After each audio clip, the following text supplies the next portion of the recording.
जब जिंदगी बहुत संघर्ष में चल रही हो, बहुत दुख का जीवन चल रहा हो, बहुत कष्ट का जीवन चल रहा हो, बहुत कष्टमय जीवन चल रहा हो, तब शमी के 5 पत्ते, शमी के 5 पत्ते एक दुर्वा के साथ एक अक्षत चावल का एक दाना, वो भी हल्दी में भिंगोया हुआ हो या केसर में भिंगोया हुआ हो, शमी पत्र 5, एक दुर्वा, एक चावल का दाना, जो दिल से हृदय से बेलपत्री के वृक्ष के नीचे पार्थिव लिंग का निर्माण कर कर मट्टी का शिवलिंग बनाकर प्रदोष काल में, मतलब शाम के समय पर शिवलिंग बनाकर उस पे जल चढ़ाकर, जो ये 5 शमी का पत्र, एक दुर्वा और एक चावल का दाना, अपनी कामना कर कर जो दुख चल रहा है बाबा से विनय कर कर एक एक पत्ता जब समर्पित कर दे, फिर एक दुर्वा समर्पित कर दे, फिर एक चावल का दाना समर्पित कर दे और बाबा का वहीं पर पुनः विसर्जन कर दे, 3 महीना तो जाने दो, 15 दिन के अंदर वो दुख कटता जरूर है, चाहे कोई भी दुख, किसी भी तरह का दुख क्यों नहीं। एक बेलपत्र के वृक्ष की परिक्रमा करने वाले को हजारों अश्वमेघ यज्ञ का फल प्राप्त हो जाता है, हजारों अश्वमेघ यज्ञ का फल प्राप्त हो जाता है। उसी तरह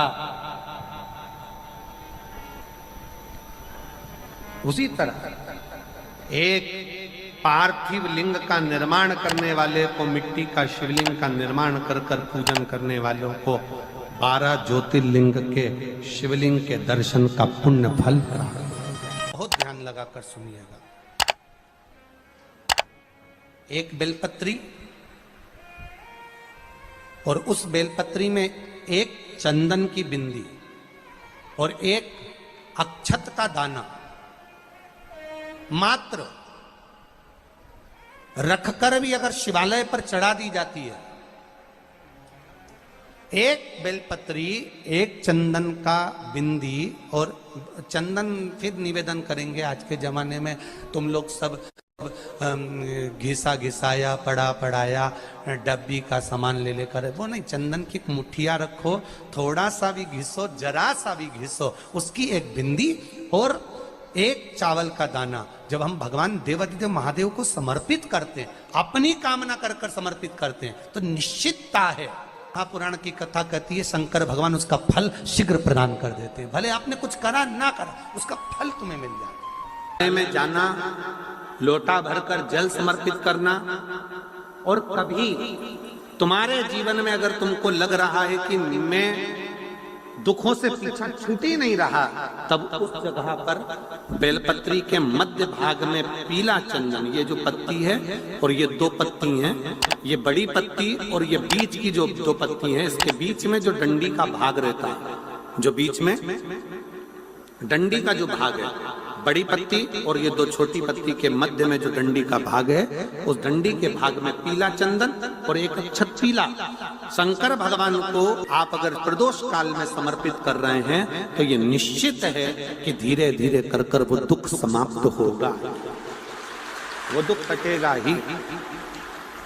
अंतर्गत वर्णन किया गया शंकर भगवान की आराधना में, शिव की आराधना में, जब तुम्हें लगता है कि तुम्हारा व्यापार नहीं चल रहा, कोई तुम्हें धोखा दे रहा है, लक्ष्मी नहीं आ रही, बहुत चिंता में पड़े हुए हो, बहुत टेंशन में जिंदगी चल रही है, बहुत बीमारियां तुमको घेर ली है और चारों तरफ अंधेरा ही अंधेरा नजर आ रहा है, तुमने विचार करा अब मैं तो मर जाऊं तो अच्छा, मैं सुसाइड कर लूं तो अच्छा, मैं मर जाऊं तो अच्छा, तो मरने से पहले एक काम कर कर देखना, शंकर भगवान की आराधना कर कर देखना, शिव पर एक लोटा जल चढ़ा कर देखना, और ज्यादा चिंता, ज्यादा टेंशन हो तो बेलपत्री के जड़ को घिसकर उसका चंदन बनाकर शंकर को लेपन कर कर उसकी भी आराधना कर कर देखना कि बेल चंदन का फल क्या है। बेलपत्र, एक बेल, ये कोई साधारण नहीं, एक बेलपत्र एक बेल, ये कोई साधारण नहीं, एक बेल। इसकी नीचे की डंडी से लेकर ये दो पत्तियां जहां लगी हैं और दो पत्ती से लेकर ये बीच की जो पत्ती है उसमें जो गैप है, उसमें जो जगह है, दिख रही है आपको? ये दो पत्ती से लेकर बीच की पत्ती के बीच में जो जगह खाली रहती है, 33 कोटि देवी देवताओं विराजमान रहते हैं इस बीच की जगह में। जब शिव जी को चढ़ाया जाता है तब इस पत्ती के बीच की जगह शंकर के शिवलिंग पर रखा जाता है, तो शिव जी इतने प्रसन्न होते हैं कि मेरी स्तुति करने के लिए ये भक्त 33 कोटि देवताओं को लेकर आया है, मेरी स्तुति करने के लिए। लोग चावल लाए, लोग अंबारियां लाए, धन लाए, दौलत लाए, संपदा लाए, पर एक शंकर का भक्त ऐसा होता है जो एक बेलपत्री के रूप में 33 कोटि देवताओं को, 64 योगिनियों को, आदि शक्तियों को शंकर को समर्पित करता है। कितना सुंदर संवाद है, कितना सुंदर बात कही कि भूल से भी किसी तीर्थ में नहीं गए, कहीं हमने गौदान नहीं करा, कहीं हम किसी तीर्थ में नहीं गए, हमने कहीं गौदान नहीं करा, हमने कहीं ब्राह्मण भोजन नहीं कराया, हम कहीं गंगा यमुना कावेरी सरस्वती नर्मदा छिपरा पुण्यवान नदी में हम स्नान नहीं कर पाए। शिव महापुराण की कथा कहती है भूलवश भी अगर पिपलेश्वर या बटकेश्वर किसी शिवालय पर भूल से भी अगर एक लोटा जल चढ़ जाता है तो देव अधिदेव महादेव सारे तीर्थों का फल अपने आप प्रदान कर देते हैं। भूल से भी चढ़,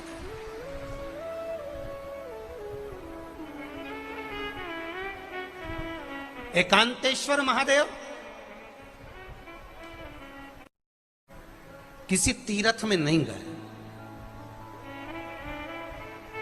कहीं हमने गौदान नहीं करा, कहीं हम किसी तीर्थ में नहीं गए, हमने कहीं गौदान नहीं करा, हमने कहीं ब्राह्मण भोजन नहीं कराया, हम कहीं गंगा यमुना कावेरी सरस्वती नर्मदा छिपरा पुण्यवान नदी में हम स्नान नहीं कर पाए। शिव महापुराण की कथा कहती है भूलवश भी अगर पिपलेश्वर या बटकेश्वर किसी शिवालय पर भूल से भी अगर एक लोटा जल चढ़ जाता है तो देव अधिदेव महादेव सारे तीर्थों का फल अपने आप प्रदान कर देते हैं। भूल से भी चढ़,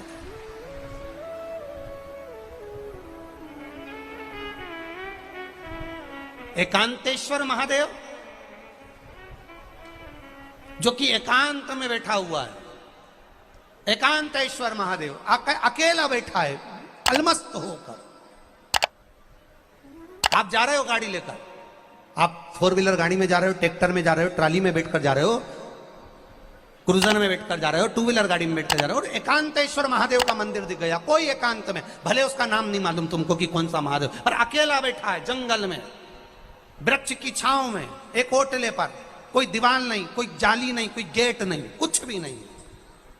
ये शिव मंदिर में जाकर एक लोटा जल समर्पित करती थी और शास्त्र कहता है कि शंकर के मंदिर में अगर एक लोटा जल कोई एक परिवार का व्यक्ति भी समर्पित कर रहा है तो समझ लेना कि वो अपनी 71 पीढ़ी को पार लगा रहा है। वो अकेला नहीं, 71 पीढ़ी को पार लगा रहा है। शिव महापुराण की कथा कहती है जब बच्चा गर्भ में आता है,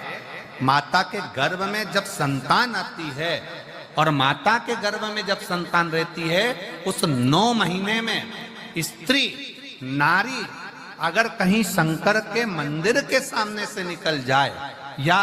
शिवालय का जल स्त्री को मिला हो या शंकर भगवान का कोई प्रसाद या शंकर भगवान का कोई नाम जाप या शंकर भगवान का कोई मंत्र जाप उस स्त्री के कानों में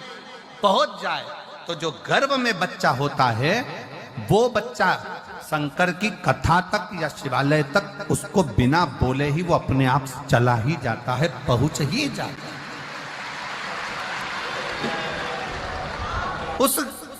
गर्भ में रहने वाले